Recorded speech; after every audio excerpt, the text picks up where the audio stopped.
कहानी शुरू होती है ऐसे जैसे पूरी दुनिया खत्म होने वाली हो। ये भविष्य की बात है, जब धरती पर जीना लगभग नामुमकिन हो चुका है। मौसम पूरी तरह बिगड़ गया है और लोग कहते हैं कि आसमान में एक दूसरा जलता हुआ तारा आ गया है, जिसने सारी धरती को आग के हवाले कर दिया है। जिन लोगों को बिल्डर्स कहते थे, यानी बड़े बड़े नेता और अमीर लोग, उन्हें पता था कि इंसानियत का अंत होने वाला है। इसलिए उन्होंने आखिरी प्लान बनाया। सबसे बेहतरीन आर्किटेक्ट्स, वैज्ञानिक और इंजीनियर चोरी छुपे मिलकर एक बड़ा अंडरग्राउंड शहर बनाने का फैसला करते हैं। एक ऐसी जगह जहां लोग अगले 200 साल तक सुरक्षित रह सके। उनका ख्याल था कि 200 साल बाद धरती फिर से रहने लायक हो जाएगी। उन्होंने इस शहर का नाम रखा एम्बर का शहर, यानी सिटी ऑफ एम्बर। लेकिन सवाल ये था कि लोग बाहर कैसे निकलेंगे।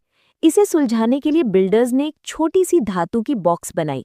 उसमें एक नक्शा और कुछ निर्देश थे जो बाहर निकलने का रास्ता बताते थे। ये बॉक्स खुद ब खुद ठीक 200 साल बाद खुलने वाली थी। उन्होंने ये बॉक्स एम्बर के पहले मेयर को सौंपी और कहा, इसे बहुत संभाल कर रखना और सही वक्त आने पर मेयर से मेयर को पास करते रहना। काफी साल तक सब ठीक चलता रहा, लेकिन फिर गड़बड़ हो गई। एक मेयर बहुत बीमार पड़ गया और बॉक्स को अगले मेयर को नहीं दे पाया। हड़बड़ी में वो बॉक्स पुराने कपड़ों से भरी एक अलमारी में कहीं खो गया और धीरे धीरे सब लोग इसे भूल गए। चेन टूट गई। एम्बर के लोग भूल गए कि उन्हें बाहर जाना था। समय बीता, 200 साल पूरे हो गए और वो धातु का बॉक्स अंधेरी अलमारी में खुद ब खुद खुल गया, लेकिन किसी ने देखा नहीं। अब वर्तमान समय में एम्बर शहर टूटने की कगार पर है। शहर को चलाने वाला बड़ा जनरेटर खराब होने लगा है। बिजली बार बार जाती है और शहर में हर दिन और ज्यादा अंधेरा होता जा रहा है। जो खाने के गोडाउन कभी भरे रहते थे, अब लगभग खाली हैं। लोग डर रहे हैं, लेकिन मेयर सबको झूठ बोलता है कि सब ठीक है, चिंता मत करो। असली हालत का पता चलता है असाइनमेंट डे पर, वो दिन जब बच्चे स्कूल खत्म करते हैं और जिंदगी भर की नौकरी पा लेते हैं। यहाँ नौकरी चुनने का कोई मौका नहीं, बस एक कागज की पर्ची खींचनी होती है और जो लिखा आया वही नौकरी हमेशा के लिए करनी पड़ती है। यही हम मिलते हैं हमारे दो मेन कैरेक्टर्स से, डून जो जनरेटर को ठीक करना चाहता है, और लीना, एक खुश मिजाज लड़की जो मैसेंजर बनना चाहती है ताकि पूरे शहर में इधर उधर दौड़ सके।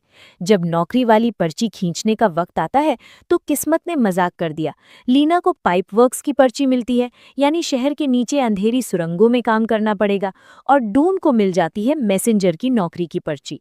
दोनों को अपनी अपनी नौकरी से बहुत गुस्सा आता है, खासकर डून को, क्योंकि वो सोचता है कि मैसेंजर बनकर जनरेटर कैसे ठीक करेगा। लीना मौका देखकर डून से कहती है, नौकरी बदल ले। डून फटाक से मान जाता है, क्योंकि पाइप वर्क्स में काम करके वो जनरेटर के पास पहुंच सकेगा। दोनों अपनी जैकेट बदल लेते हैं और अब उन्हें वो नौकरी मिल जाती है जो वो चाहते थे। लीना बहुत खुश होकर घर भागती है अपनी दादी और छोटी बहन को बताने। दादी की तबीयत ठीक नहीं, उनकी याददाश्त कमजोर हो रही है। वो दिन भर अलमारी में कुछ ढूंढती रहती हैं, सोचती हैं कि कुछ बहुत जरूरी खो गया है, पर याद नहीं आता क्या। इधर डून का पहला दिन सुरंगों में बहुत झटके वाला होता है। वो एक बूढ़े वर्कर सुल से मिलता है और जनरेटर, पानी के पहिए के बारे में ढेरों सवाल पूछता है। लेकिन पता चलता है कि अब ज्यादातर वर्कर्स को भी कुछ पता नहीं, क्योंकि लोग नौकरी खुद चुनते नहीं, इसलिए सीखने में दिलचस्पी खत्म हो गई। नॉलेज धीरे धीरे गायब होता गया। जनरेटर बस किसी तरह जोड़ तोड़ से चल रहा है, कोई ठीक से रिपेयर नहीं कर सकता।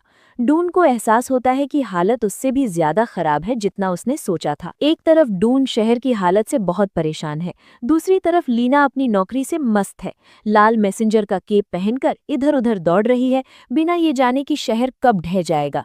एक दिन मैसेज पहुंचाते हुए लीना देखती है कि एक आदमी फॉरबिडन एरिया से निकल रहा है। वो चिल्ला रहा है, मैंने अंधेरे में एक बड़ा मॉन्स्टर देखा, उसने मुझ पर हमला किया, वो सबको मार डालेगा। लेकिन गार्ड उसे पागल समझकर पकड़ लेते हैं और गिरफ्तार कर लेते हैं। उसे घसीटते वक्त उसकी जेब से कुछ गिरता है, एक बड़े कीड़े का पिक्चर। लीना उसे चुपके से उठा लेती है और छुपा लेती है। तभी उसे शक होता है कि फॉरबिडन एरिया में कोई बड़ा राज छुपा है, जिसके बारे में कोई बात नहीं करता। कहानी में बड़ा ट्विस्ट तब आता है जब लीना की दादी आखिरकार वो पुरानी धातु का बॉक्स अलमारी में ढूंढ लेती हैं, वही जो बिल्डर्स ने छोड़ा था। छोटी पॉपी कागज चबा रही होती है और लीना फटे हुए कागजों को जोड़ने की कोशिश करती है। कागज पर अजीब अजीब लिखावट है जो एम्बर के लोगों को समझ नहीं आती। लीना कुछ शब्द पढ़ पाती है, निर्देश, नदी, दरवाजा। उसे यकीन हो जाता है कि यही चीज है जो शहर को बचा सकती है, बाहर निकलने का रास्ता, जिसके बारे में पुराने लोग बात करते थे। वो बॉक्स मेयर को दिखाती है, लेकिन मेयर को लोगों की कोई फिक्र नहीं। वो बहुत करप्ट और सेल्फिश है, लोगों को झूठी उम्मीदें देता है और चुपके से शहर का बचा हुआ खाना अपने लिए छुपा रहा है। मेयर के ऑफिस में लीना पुराने मेयर्स की एक फोटो देखती है। 7वें मेयर के हाथ में वही बॉक्स है और वो उसके दादा होते हैं। अब लीना को पूरी तरह यकीन हो जाता है कि बॉक्स बहुत जरूरी है। वो डून से मदद मांगती है और दोनों मिलकर इसे समझने की कोशिश करते हैं। वे पाते हैं कि वो इंस्ट्रक्शन पाइप वर्क्स की तरफ इशारा कर रहे हैं, जहां डून काम करता है। कागजों में एक दरवाजा और बाहर निकलने का रास्ता साफ साफ बताया गया है। अब उन्हें समझ आ जाता है, बिल्डर्स ने उन्हें जमीन के अंदर मरने के लिए नहीं छोड़ा था, उन्होंने बाहर निकलने का पूरा रास्ता बनाकर रखा था। सुरंगों में काम करते करते डून एक छुपा हुआ ताला लगा कमरा ढूंढ लेता है।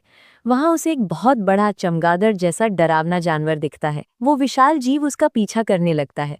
अब साफ हो जाता है कि एम्बर में रहना बिल्कुल सुरक्षित नहीं रहे। मॉन्स्टर अब दिखने लगे हैं। आज तो सिर्फ एक है, लेकिन जल्द ही हजारों हो सकते हैं जो सबको खत्म कर देंगे। बाद में लीना और डून उस गार्ड को देखते हैं जो खाने की देखभाल करता है। वो चुपके से एक छुपे कमरे में जाता है। वे सोचते हैं कि वो खाना चोरी कर रहा है, लेकिन जब वे अंदर घुसते हैं तो हैरान रह जाते हैं। कमरा उन चीजों से भरा पड़ा है जो लोग खत्म हो गई समझते थे। फिर वे मेयर को वहां बैठा देखते हैं, आराम से खाना खाते हुए, यानी वो चोरी रोकने की बजाय खुद ही चोरी करवा रहा था। उसने इतना खाना छुपा रखा है कि वो अकेला सालों तक जी सकता है, भले ही बाकी सब भूख से मर जाएं। तभी लीना और डून को एहसास होता है कि मेयर पर भरोसा बिल्कुल नहीं किया जा सकता। अब उन्हें खुद ही शहर को बचाना होगा। वे फिर से इंस्ट्रक्शंस पर ध्यान देते हैं।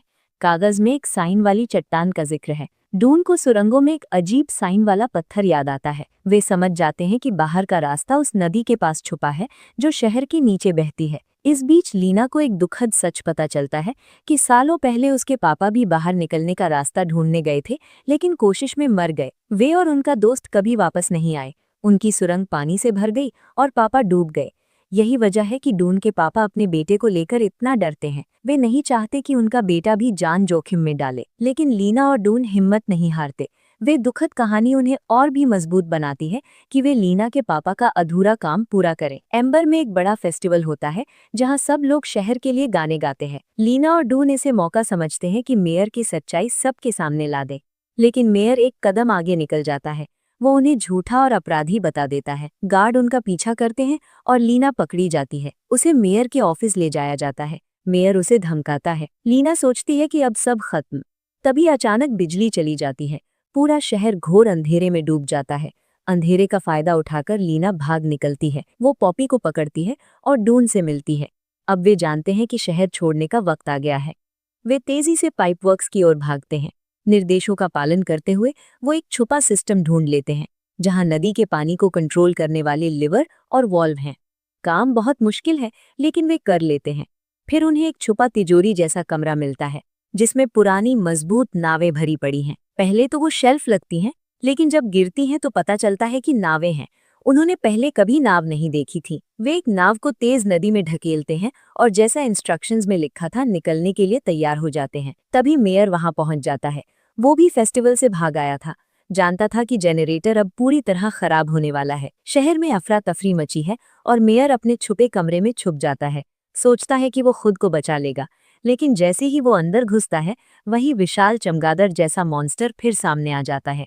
लालच में फंसा मेयर उस मॉन्स्टर द्वारा खा लिया जाता है। लीना, डून और पॉपी साथ में नाव पर बैठते हैं। सुल डून का पुराना बॉस लिवर पकड़कर पानी कंट्रोल करने में मदद करता है। लिवर टूटा हुआ था और अकेले नहीं चल सकता था, इसलिए सुल अपनी जान जोखिम में डालता है ताकि वे बच सके। पानी बहुत तेज बहता है। उनकी नाव एक डरावनी तेज पानी की स्लाइड की तरह ले जाती है। वे बड़े बड़े झरनों के ऊपर से गुजरते हैं और एक बड़ी गुफा में पहुंचते हैं। दीवार पर बिल्डर्स का मैसेज लिखा होता है जो उनका स्वागत करता है। उसे पढ़कर उन्हें पता चलता है कि वे आखिरकार बाहर निकल आए हैं।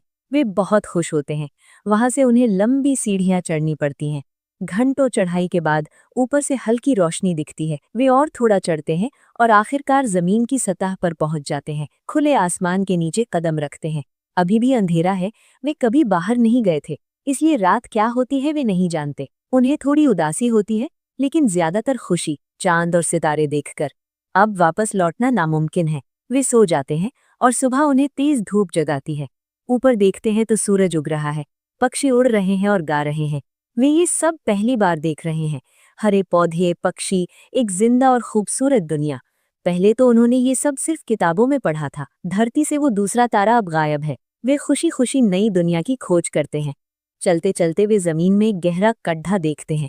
नीचे देखते हैं तो बहुत दूर रोशनी चमक रही है। वे समझ जाते हैं कि वो ठीक एम्बर के ऊपर हैं। वे देखते हैं कि लोग शहर के चौक में इकट्ठे हैं। डून एक मैसेज लिखता है, सबको बाहर निकलने का रास्ता बताने के लिए, और ये कि वो बच निकला है। वे उसे एक पत्थर के चारों ओर लपेटकर शहर में फेंकते हैं। पत्थर एक सड़क पर गिरता है और डून के पापा को मिलता है, जो उसे ढूंढ रहे थे। मैसेज पढ़कर उन्हें काफी समय बाद पहली बार उम्मीद मिलती है और कहानी यही खत्म होती है। वीडियो पसंद आया तो प्लीज वीडियो को लाइक और चैनल को सब्सक्राइब करें।